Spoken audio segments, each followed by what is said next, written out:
तो कहानी की स्टार्टिंग होती है और हमें निक नाम के एक लड़के को दिखाया जाता है जो कि अपनी फैमिली के साथ वेकेशन के लिए एक लेक पर आया होता है। और हम देखते हैं कि यहाँ पर निक को उसका एक दोस्त भी मिल जाता है जिसका नाम कार्सन है और कार्सन एक बार में पार्ट टाइम जॉब भी करता है। अब यहाँ पर हम देखते हैं कि निक की लाइफ बहुत ही अच्छी चल रही होती है और वो हर वक्त पढ़ाई ही करता रहता है। लेकिन एक दिन यहाँ पर लीना नाम की एक लड़की अपने पति हार्पर के साथ वहीं पर उसके पड़ोस में रहने के लिए आती है और हम देखते हैं कि निक लीना को जब पहली बार देखता है तो उसे उससे पहली नजर वाला प्यार हो जाता है और वो बहुत बार तो छिप छिप कर उसे देखा भी करता था। अब हम देखते हैं कि हार्पर एक दिन निक को अपने घर पर बुलाता है और यहाँ पर ये दोनों काफी बातें करते हैं और बातों ही बातों में हार्पर को पता लगता है कि निक को बोट की काफी अच्छी नॉलेज है और हार्पर को अपनी बोट संभालने के लिए किसी आदमी की भी जरूरत थी जिसे बोट की अच्छी खासी जानकारी हो। इसीलिए वो निक को अपनी बोट संभालने के लिए ऑफर करता है। निक को ये ऑफर काफी अच्छा लगता है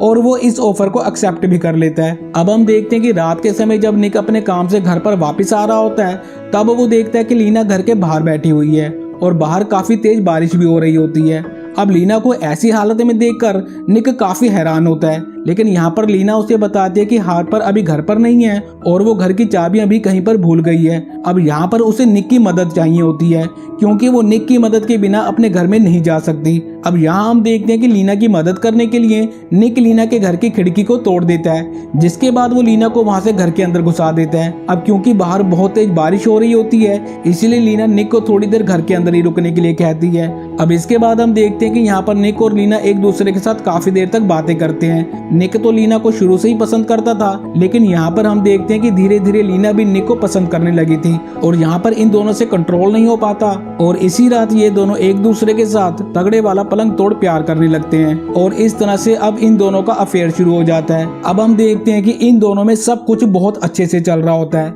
लेकिन एक रात अचानक से निक को लीना का फोन आता है और वो निक को बताती है कि वो अपने घर से भाग रही है क्योंकि हार्पर उसे बहुत ज्यादा मारता पीटता है। अब निक को जब ये सब कुछ पता चलता है तो वो लीना से कहता है कि तुम्हें इस तरीके से भागना नहीं चाहिए, हम इस मुसीबत का जरूर कोई ना कोई रास्ता ढूंढ निकालेंगे। अब इसके बाद अगले दिन हम देखते हैं कि जब निक लीना के घर पर जाता है तब वहां पर वो देखता है कि लीना बहुत ज्यादा घबराई हुई है और वहीं पर साथ में उसके हस्बैंड की डेड बॉडी भी पड़ी हुई है। अब यहाँ पर निक के पूछने पर लीना उसे बताती है कि हार्पर फिर से उसके साथ मारपीट कर रहा था और खुद को बचाने के चक्कर में उसने गलती से हार्पर को मार दिया है, लेकिन साथ ही साथ वो ये भी कहती है कि उसने उसे जानबूझकर नहीं मारा है। लेकिन यहाँ पर हार्पर की डेड बॉडी देखकर निक भी काफी ज्यादा घबरा जाता है, पर उसके दिमाग में एक आइडिया आता है और वो हार्पर की डेड बॉडी को उसी की बोट पर लेकर चला जाता है और फिर उसे आग लगा देता है ताकि जब पुलिस इन्वेस्टिगेशन करे तो उन्हें ये सब एक हादसा लगे। अब हम देखते हैं कि यहाँ पर सब कुछ एकदम ठीक चल रहा होता है,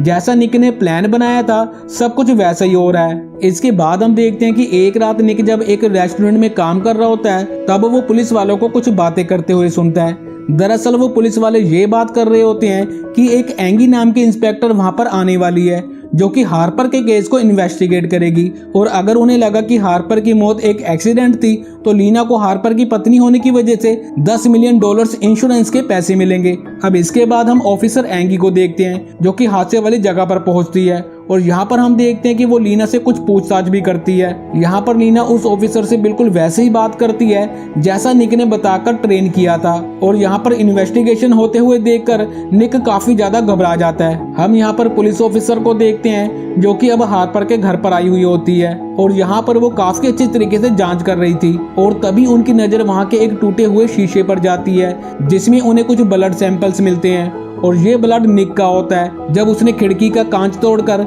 लीना को घर के अंदर भेजा था और ये चोट उसे तभी आई थी। अब ऑफिसर एंगी उस ग्लास को उठाकर लैब में भिजवा देती है। इसके बाद अगले दिन हम देखते हैं कि लीना और निक ये दोनों बोट हाउस में मिलते हैं और यहाँ पर लीना निक से कहती है कि वो अपने मोबाइल फोन को बोट में ही छुपा रही है ताकि पुलिस को हम दोनों के अफेयर के बारे में कुछ भी पता ना चल सके और हार्पर के कत्ल का शक निक के ऊपर ना जाए। अब लीना की ये बात सुनकर निक भी मान जाता है, जिसके बाद ये दोनों अपना फोन वहीं पर छिपा देते हैं। अब इन्वेस्टिगेशन के दौरान ऑफिसर एंगी को उनकी बोट में काफी सारे फिंगरप्रिंट्स मिलते हैं। अब क्योंकि पुलिस को निक पर थोड़ा सा शक हो गया था, इसलिए वो निक के घर पर आकर उसके फिंगरप्रिंट्स को कॉपी करते हैं। अब पुलिस ऑफिसर एंगी निक को बताती है कि उसे जो फिंगरप्रिंट्स मिले थे उसकी रिपोर्ट जल्दी ही आने वाली है, और उस रिपोर्ट को देखने के बाद हमें पता चल ही जाएगा कि आखिरकार हार्पर का कत्ल किसने किया है। अब ऐसा सुनने के बाद निक काफी ज्यादा घबरा जाता है और पुलिस के जाते ही वो अपने पेरेंट्स को सब कुछ सच सच बता देता है। अब यहाँ पर उसके पेरेंट्स उससे पूछते हैं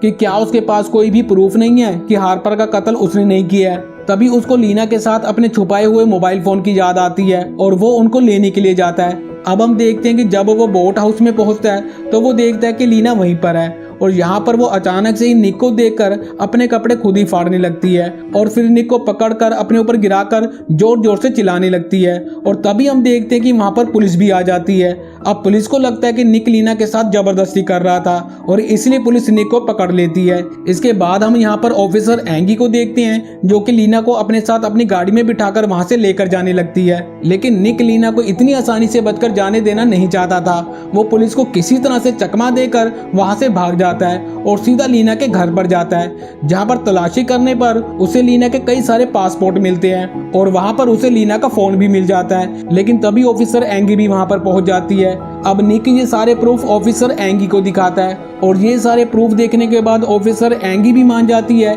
कि निक बेकसूर है और ये सब के पीछे लीना का ही हाथ है। इसलिए ऑफिसर एंगी लीना को अपने साथ पुलिस स्टेशन लेकर जाने लगती है। लेकिन तभी हम देखते हैं कि निक की नजर उन दोनों के पैरों पर बने टैटू पर पड़ती है और निक को तभी याद भी आता है कि लीना ने ही उसे बताया था कि उसके जैसा सेम टैटू उसके लवर के भी पैर पर ही है। अब ये देखकर निक को समझ में आ जाता है कि ऑफिसर एंगी और लीना ये दोनों एक दूसरे से मिले हुए हैं, और हकीकत तो ये होती है कि ऑफिसर एंगी और लीना ये दोनों एक कपल हैं जिनमें बहुत ज्यादा प्यार है, और ये सब उनका एक मास्टर प्लान था जिसमें वो हार्पर को मारकर उसका सारा पैसा लेकर यहाँ से भागने वाले थे। अब निक के पास कोई भी ऐसा एविडेंस नहीं था जिससे वो ये प्रूव कर सके कि लीना ने ये सब कुछ किया है या फिर लीना और ऑफिसर एंगी मिले हुए हैं, क्योंकि ऑफिसर एंगी ने निक से सभी प्रूफ ले लिए थे। इसके बाद हम देखते हैं कि निक को कुछ दिनों बाद पुलिस रिहा कर देती है क्योंकि निक ने अपने आप को बेकसूर साबित कर दिया था, और वहीं लीना और एंगी को इंश्योरेंस का सारा पैसा मिल जाता है जिसे लेकर वो वहां से किसी दूसरी कंट्री में चली जाती हैं, और इसी सीन को दिखाते हुए ये कहानी यहीं पर खत्म हो जाती है।